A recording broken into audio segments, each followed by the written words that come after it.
You hear the words military family all the time, and the first image that comes to your mind is a soldier, the boots, the uniform, a brave goodbye at the airport. But there's a whole side story that you have to look into when we're talking about the children that are left behind. Behind every salute, there's a teenager holding back tears in a crowded hallway. These kids don't wear the uniform, but they carry the weight every single day.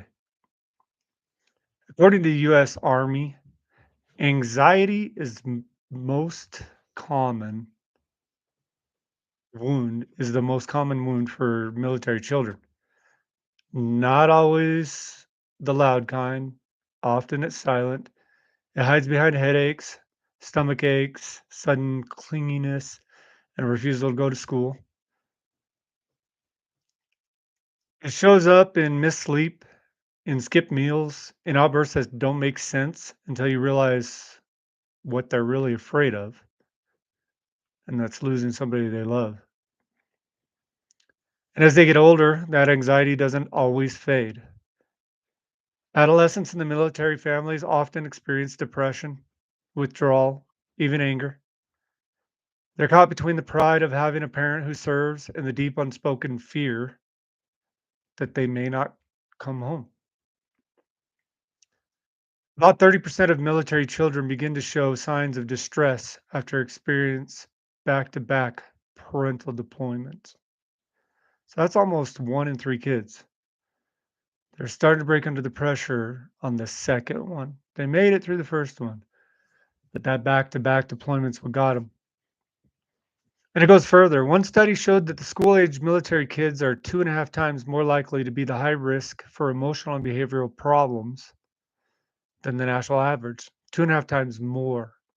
That's that's much higher. 250%. Let that sink in if you think about it. Like if you really think about it, these these aren't just tough kids with a strong backbone. They're actually hurting. And they're our future soldiers and our future doctors and our future teachers and our future politicians. The longer the war at home, the harder it is for them to stay focused in the classroom. What about sports? I'm a big proponent of sports. I think that sports lead to a healthy child. I think that the natural competition that comes from sports teaches a kid to be competitive in life, and I think that's good. I coached for many years in amateur athletics. From I coached little tiny girls softball all the way up to like 13-year-old boys in football, and I probably coached 1,000 children in my community, at least, maybe more at this point. And athletics are good. It changes a kid a lot of the times. I actually talked to a mother of one of the young men that I coached back. I talked to her a few months ago, and she said to me, "You know, I told him that I ran into you and that I talked to you." And I said, "Oh, really? What did he say?" And she said that you changed his life. And I said, "I changed his life. I coached him in football when he was a young, a little boy." And she said, "It wasn't that. It was the first year he played for me, and he wasn't very confident. He was really shy, but he was a very athletically talented young man, and he was cute, and he was redhead, and he had these long curly hair, and so you couldn't help but make fun of him and play with him and like the kid." So then when the second year came, he wasn't showing up. The signups were I mean, I knew he'd signed up and he wasn't there, and, so I went looking for him, and I called his mom, and I was like, "I want Johnny back. I want him on my team." And, eh, he came back, and he was my quarterback, and he said that he gave him, a special kind of confidence in life that somebody actually took the time to come look for him and get him talk him into coming back. And, so I think athletics are important, but, um, we'll go on and talk about, how these children deal with it. At least, remember, I'm using facts and figures. That's all I can use. Um, I don't have a platform where I have people come on my show and I can interview them yet. Um, I will start with anybody that wants to come on and talk about their life. We'll go from there. But so I'm using facts and figures, and I'm not saying every military child is like this, but I'm saying we should look out for it. When you're talking about, a 250% increase in, a negative life or, high risk for emotional and behavioral problems, 2.5 times more, that's something we need to look into. And it's something that we should spend our money on. As the federal government is supposed to take care of the military, they should take care of the military families too. The children should have therapy and stuff like that. Instead of sending our money to other countries like condoms in Iraq or transgender training in some freaking country or transgender study on mice in the United States. Why are we studying on mice? That's therapist jobs. They can study that. Uh, w- let's spend our money on what's needed. The therapy for the children that are in the military or that their parents are in the military and their parents are deployed. That's a worthwhile cause. I don't mind my money being spent on that. I don't mind my tax dollars being spent on something like that. So we shall go on. If I can find my space, find the place where I was.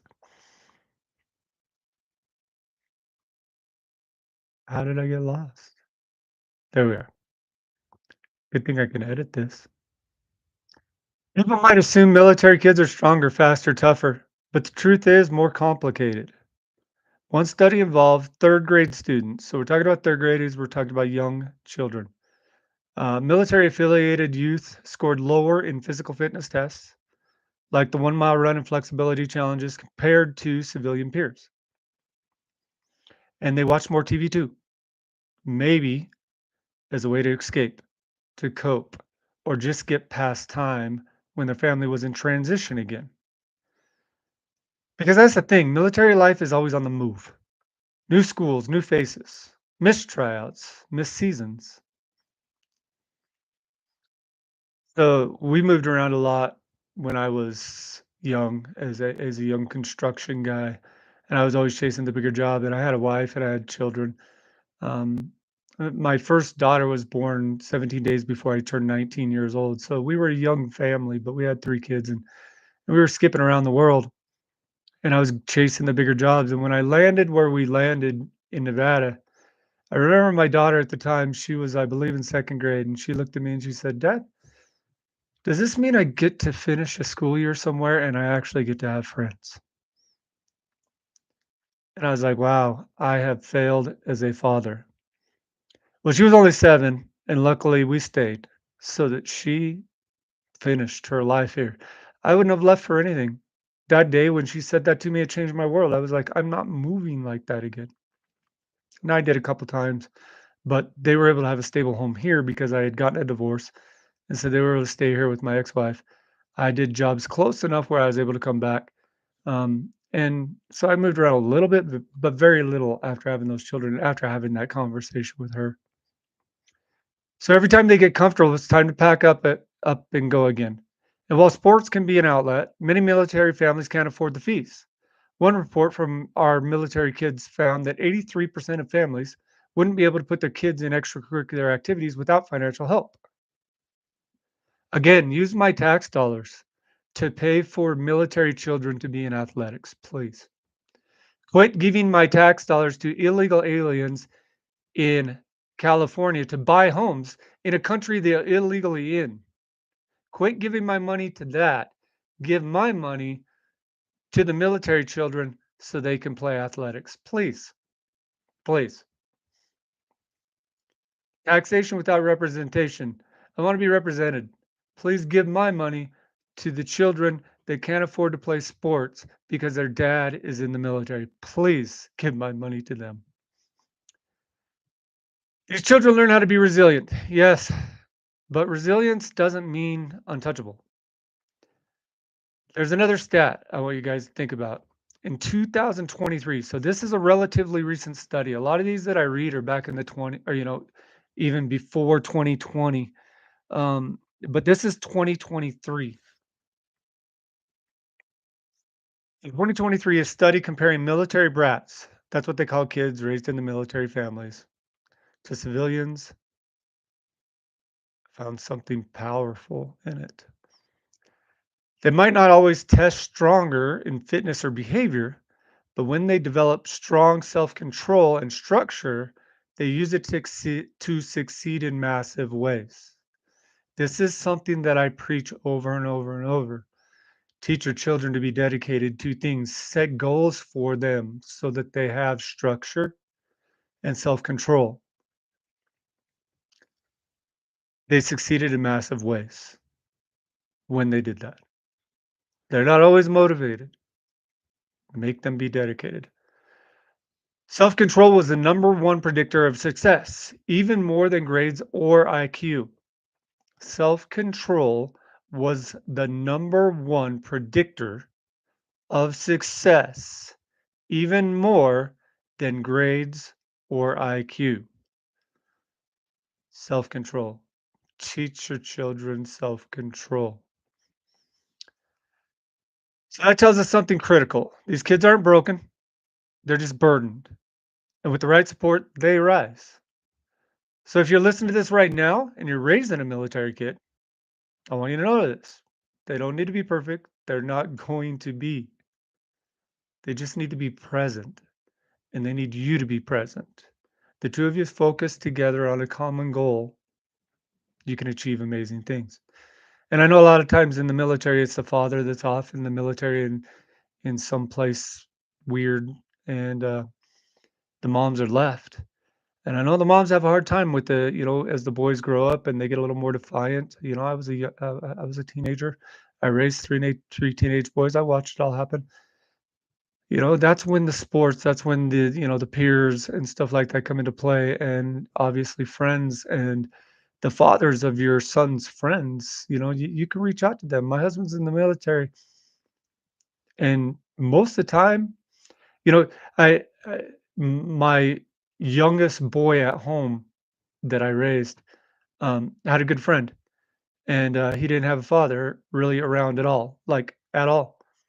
Um, and I was like, bring him along. You know, I want to teach him to fish too. I want to teach him to hunt too. I want to be there for him and help him out. Now his dad wasn't a military dad. His dad just wasn't around. So I wanted to help with that. People will help. They need open conversation, even the hard ones. You got to talk to your kids. They need someone to see them, really see them, and say, I know this isn't easy, but you're not alone. These are the unseen soldiers of your household, and they are every bit as strong and vulnerable as the ones in uniform. So before we go any further in this episode, let's pause. Let's remember that a child crying quietly after the lights turned out, the teen too proud to admit that they're angry at the world, the toddler waiting at every plane overhead, hoping it's the one his dad comes home in. Remember, that's all stress and anxiety. When your children build stress and anxiety over and over and over and over, it will stick with them when they get older. Talk to them. This episode's for them. As we move forward, we're going to keep talking about the truth behind the flag, not just the proud parents, not just the good parts, the painful ones. If we can dig in deeper, we will continue to dig in deeper. The more time that I spend researching, the more I see I want to talk about.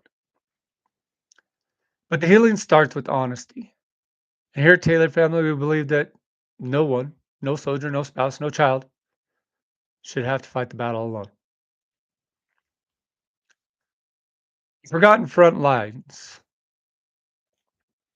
Dad went away. We stayed behind, left with questions, lost in time. He went to fight the world's great war, but left his boots beside the door. We cheered him on, waved flags with pride, but deep down, something broke inside. They call it duty, brave and bold, but not the part where hearts go cold. We're the kids who wait, the ones who ache.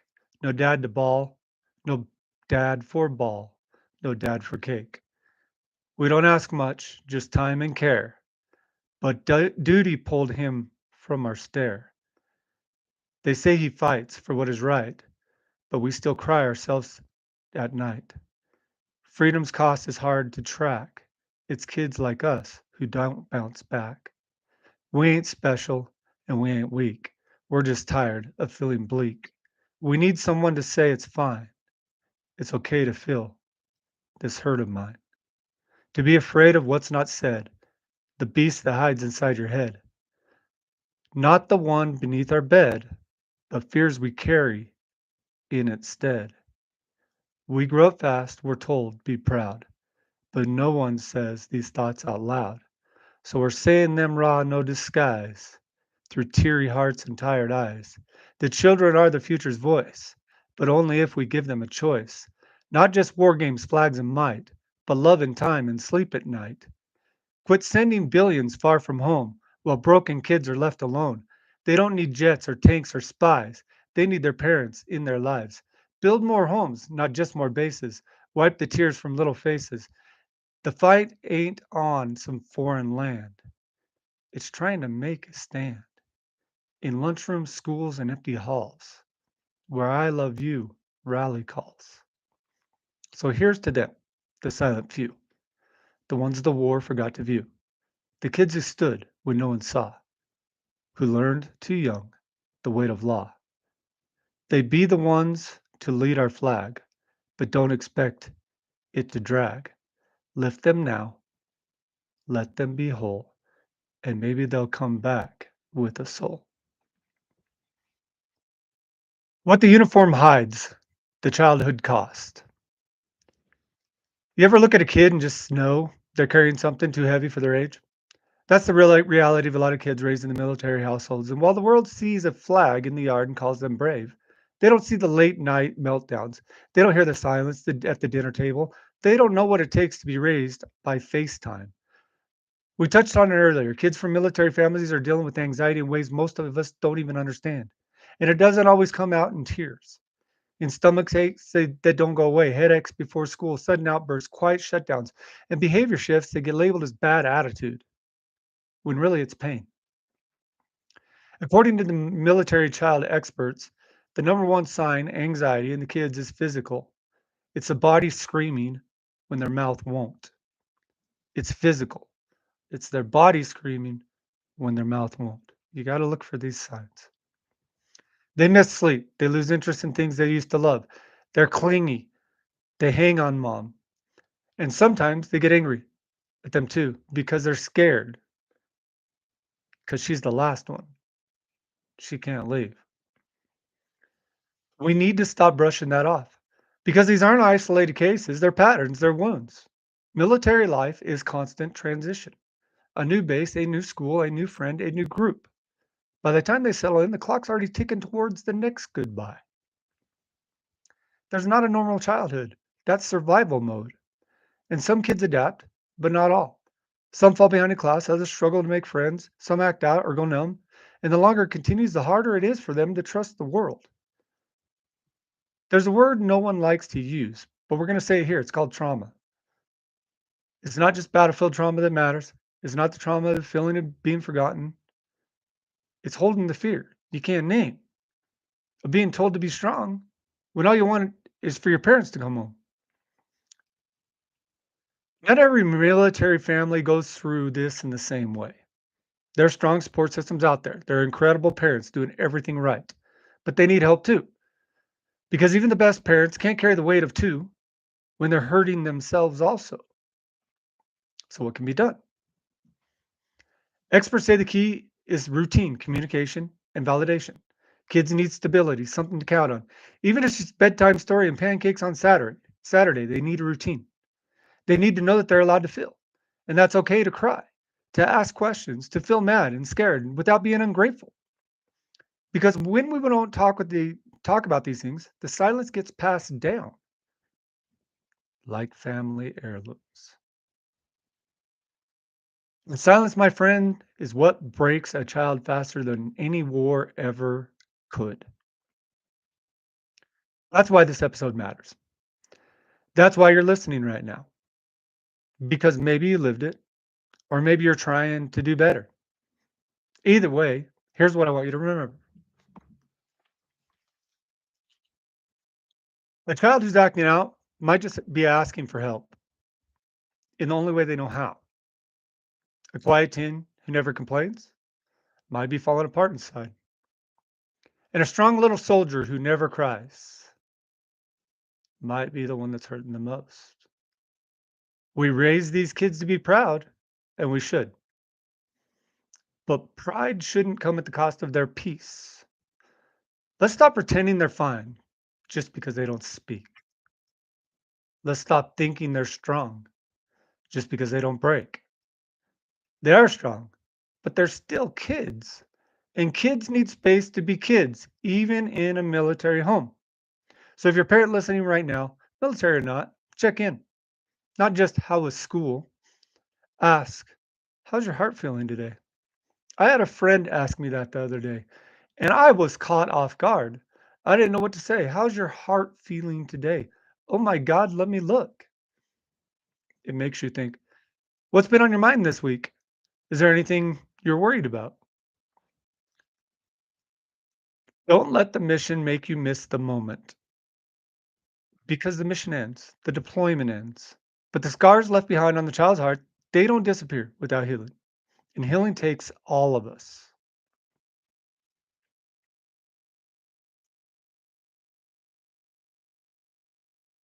I was supposed to play a song at this point, but I have learned that I can't play music properly here yet, so I'll figure that out. But there's a line in the Jelly Roll song, "I'm not okay, but it's all gonna be alright." The truth for a lot of these kids, that's the truth for a lot of the parents too. Some days it's a battle just to get out of bed. Some nights the voices get louder. And when someone says they're fine, most of the time they're not. It just means they've learned how to hide it well. But you're not alone and you're not broken. And just because you're struggling doesn't mean you're failing. Like the song says, we're all holding on for dear life, and that's okay. What matters is that you're still holding on. What matters is that we're still telling the truth and we're talking out loud. For our kids, for ourselves, for the future, we're trying so hard to build. This is the Tailored family, and we do see you. You're not okay, but you're not alone. And we're all going to be all right. A military widow. You all know who they are. The wives left behind while their men go to war. He's out there fighting a land far away for someone else's child to have a safer day. She asks herself, how did I marry a soldier? He's stubborn as hell. But no one holds her bolder. When he's home from deployment and she's wrapped in his arms, she feels the safest soul on this farm. But when he's gone, the silence cut deep. She lies wide awake, pretending to sleep. She's left to fight demons that don't wear a name, the kind that haunt houses and whisper her shame. That poem might sound familiar to someone who's listening to this right now. She's not a widow by death, not yet, but in many ways she mourns every time he leaves. He's off fighting war. She's back home fighting the silence. And that silence can get loud.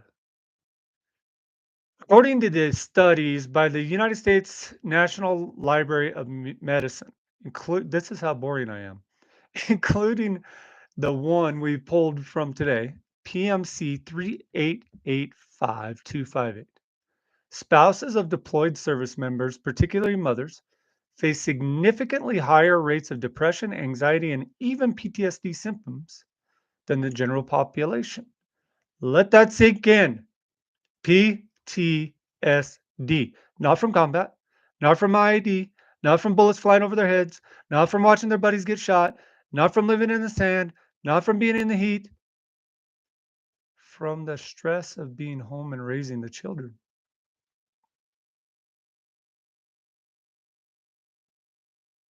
from the stress of her husband leaving all the time.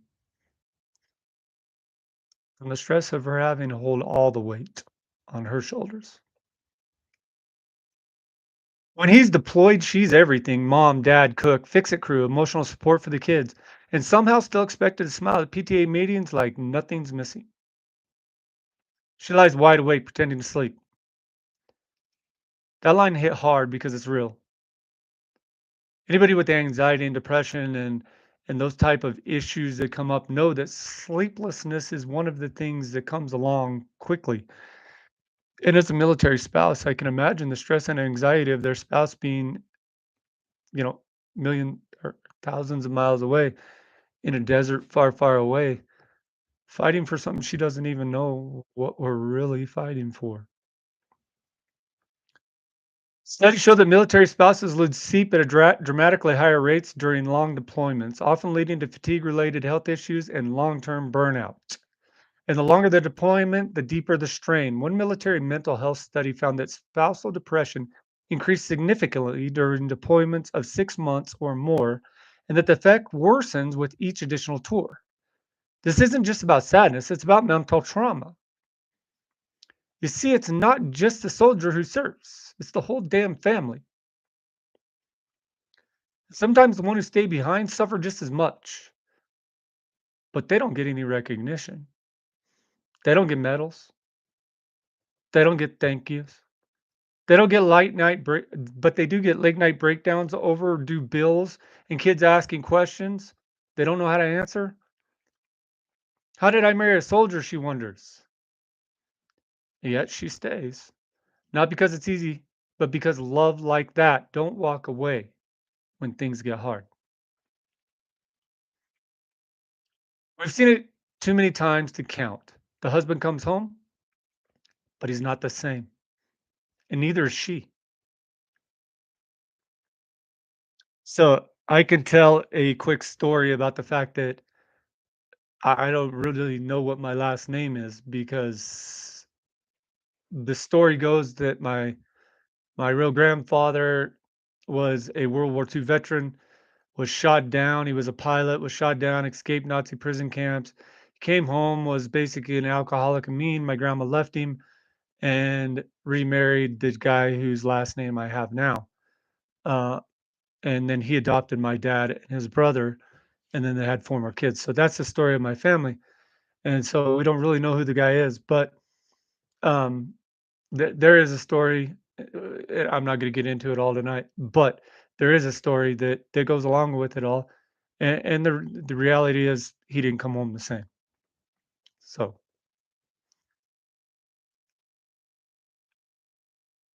she had to grow in ways no one saw. She became fireproof, not because she wanted to, but because she had no other choice.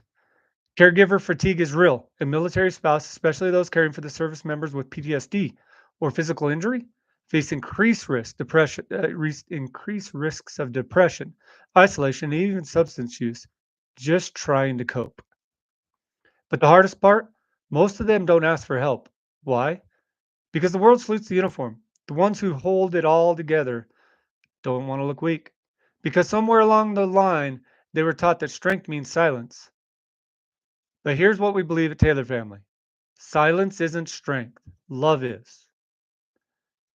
I don't always know how to show love in the right way. I know that, and I've been trying to figure that out. The one thing I did was silence, and silence will kill a family a lot faster than a lot of things. Showing up every day when you're empty, that's real courage. And asking for help, that's not failure, that's family. So if you're one of those spouses and you've held it together and you're finally getting to the point, this segment's for you. You're not invisible, you're not forgotten. You're on the front line holding the real home together. We see you, we honor you, and we fight for you. She's the quiet warrior on American soil, fighting for her kids with sweat and toil. She never left, but every night she fights to hold her family through lonely nights.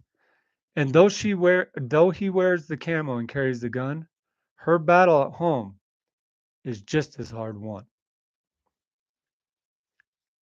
Fallen Soldiers. There's a cadence song written by Jonathan Michael Fleming. It's called Fallen Soldiers. It's gritty, it's raw, and it's real. Out on the battlefield covered in blood, there's an airborne sapper dying in the mud. The enemy came closing in until the soldier fell. So with one final magazine, he sent them all to hell.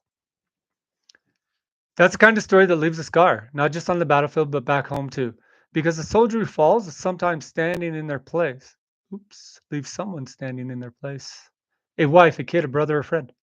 A fellow warrior still carrying the memory in their pack. Fallen soldiers, we stand on your soldiers. We carry your legacy, because no one said that freedom's free. And that's the truth. No one said that freedom's free. But what they didn't say is that the cost keeps getting paid long after the war ends. Long after the boots come off, long after the last gunshot fades into silence. This podcast today, the whole episode has been about these still paying the price. The kids with anxiety wrapped in silence, the spouse showing up for quiet battles on her own, the families left behind to stitch together a life from missing pieces. They're part of the legacy too. The fallen aren't just those buried under the flags. They're the broken, the forgotten, the invisible ones who serve in ways this world don't even recognize. That's why the words of this cadence hit so hard, because we carry that legacy and we're supposed to. But we're also supposed to heal. So here's what we do with it. We honor the fallen by showing up for the living. We stand on their shoulders by lifting up the families left behind. We carry their legacy by making sure no one fights alone. Not on one battlefield, not in the bedroom, not in the backyard when the weight finally breaks them. If you're listening to this and you've lost someone, we see you. If you've lived through deployment, the anxiety, the not knowing, we hear you. If you've been the one who stayed behind, held the home together, and kept the kids fed through tears and worry, we salute you. This podcast is for all of you. And from the Taylor family, this is our vow. We don't just back the red, white, and blue. We back the families who bleed for it too. I'm not okay, but it's all going to be all right. We end the day where we began, with the truth, because only in the truth can healing begin. From our family to yours, we stand with you, we fight with you, and we will always remember the fallen. If you did get something out of this episode, if it made you think or made you feel a little less alone, I'd be honored to help if you help support it by checking out our website, www.tailoredfamily.com or tailoredfamilytools.com. I work full time and I stay up late writing these podcasts, burning the candle at both ends because I believe in this message and I believe it matters. If you want to help us keep fighting, please visit those sites, pick up a pair of socks, something to help along the way. You can also find us on all the major platforms. Just search Tailored Family or Tailored Family Handyman on social media and most e-commerce sites. Thanks for giving me your time tonight. I know how expensive that gift is. God bless. I love you all. And good night.